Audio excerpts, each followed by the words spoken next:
उत्तर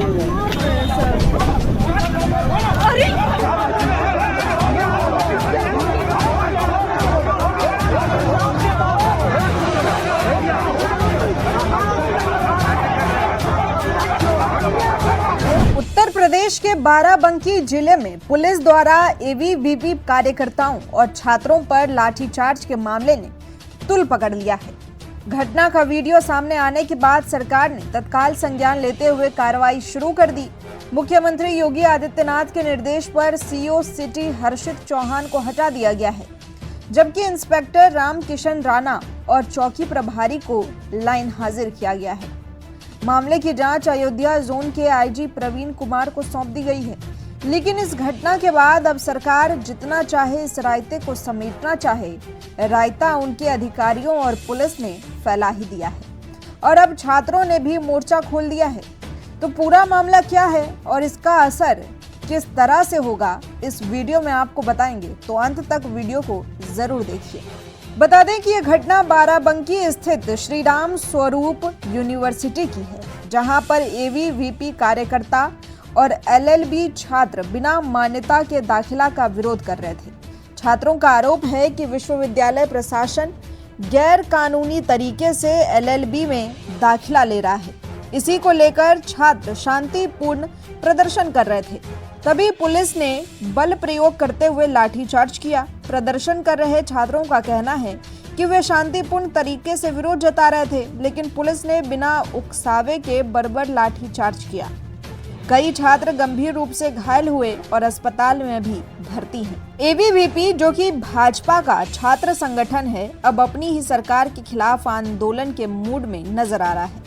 घटना से नाराज कार्यकर्ताओं ने आज लखनऊ में विधानसभा का घेराव किया। सैकड़ों की संख्या में एबीवीपी कार्यकर्ता लखनऊ पहुंचे और सरकार से कार्रवाई की मांग की। एबीवीपी के शीर्ष नेतृत्व ने इस मामले में मुख्यमंत्री योगी आदित्यनाथ से मुलाकात कर औपचारिक शिकायत दर्ज कराई।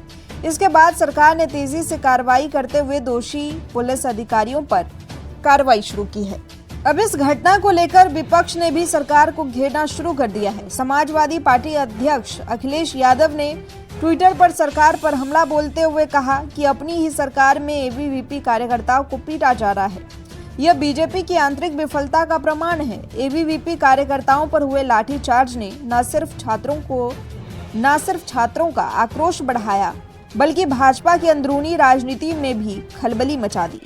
अब देखना यह है कि जांच में क्या सामने आता है और क्या दोषी पुलिसकर्मी पर और कड़ी कार्रवाई होती है। तो चलिए अब इसके बाद विस्तार से समझते हैं कि इस पूरी घटना का सरकार और बीजेपी पर क्या असर होगा।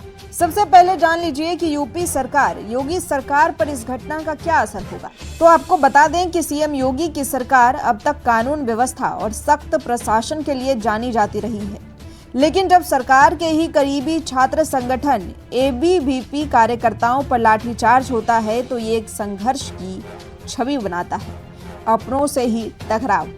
पुलिस अधिकारियों की कार्रवाई यह संकेत देती है कि ब्यूरोक्रेसी और संगठन के बीच तालमेल में कमी है।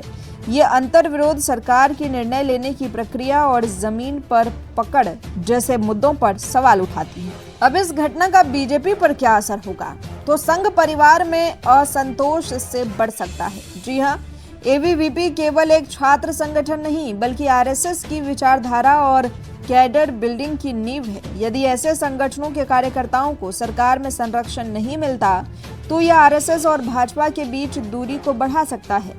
कार्यकर्ता आधारित पार्टी की ऊर्जा पर भी इसका असर होगा। भाजपा की ताकत उसका मजबूत कैडर बेस रहा है, खासकर छात्र और युवा कार्यकर्ता।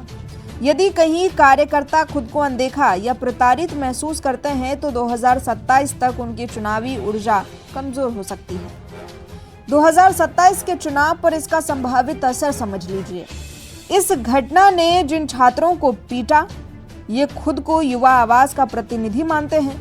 यदि यह संदेश गया कि सरकार छात्र आंदोलनों को कुचलती है तो कॉलेज कैंपस और शहरी युवा वोट सरकार से दूर जा सकते हैं। विपक्ष, खासतौर पर सपा, कांग्रेस और आरजेडी जैसी पार्टियां इस घटना को बीजेपी अपने ही लोगों को मार रही है, ये नैरेटिव दे सकती है और ये मुद्दा कैंपस पॉलिटिक्स और युवाओं की राजनीति में जागरूकता बढ़ाने को भड़काने का बड़ा कारण बन सकता है। अब बड़ा सवाल है कि सरकार अपने ही संगठनों को संतुष्ट क्यों नहीं कर पा रही है और उन्हें संरक्षण क्यों नहीं दे पा रही है। तो इसके जवाब कई सारे हैं। पहला जवाब है कि प्रशासनिक केंद्रीकरण और टॉप डाउन शासन प्रणाली। सीएम योगी का शासन मॉडल अत्यधिक केंद्रीकृत है, जहां निर्णय ऊपर से लिए जाते हैं। इससे स्थानीय स्तर पर संगठनों की बात अनुचित हो जाती है और अधिकारी मनमानी करते हैं। अब डबल इंजन सरकार है तो किसी मामले पर जवाब आने में देरी तो लगेगी।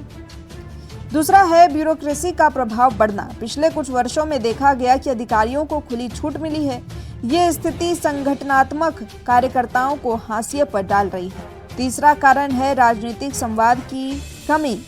बीजेपी में अब पहले जैसे कार्यकर्ताओं और सरकार के बीच संवाद का तंत्र नहीं रहा। मुख्यमंत्री से सीधा संवाद करना कठिन हो जा रहा है, जिससे संगठन के लोगों में उपेक्षा का भाव पनपता है।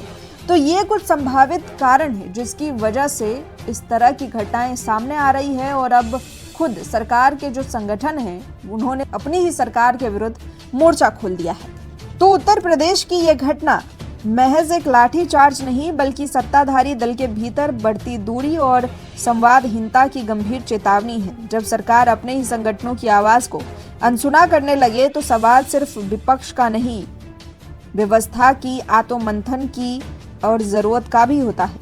2027 भले ही दूर हो, लेकिन जमीन पर उठ रही यह हलचलें बताती हैं कि अब इन आवाजों को सुना नहीं गया तो सत्ता की राह पहले जितनी आसान नहीं रहेगी।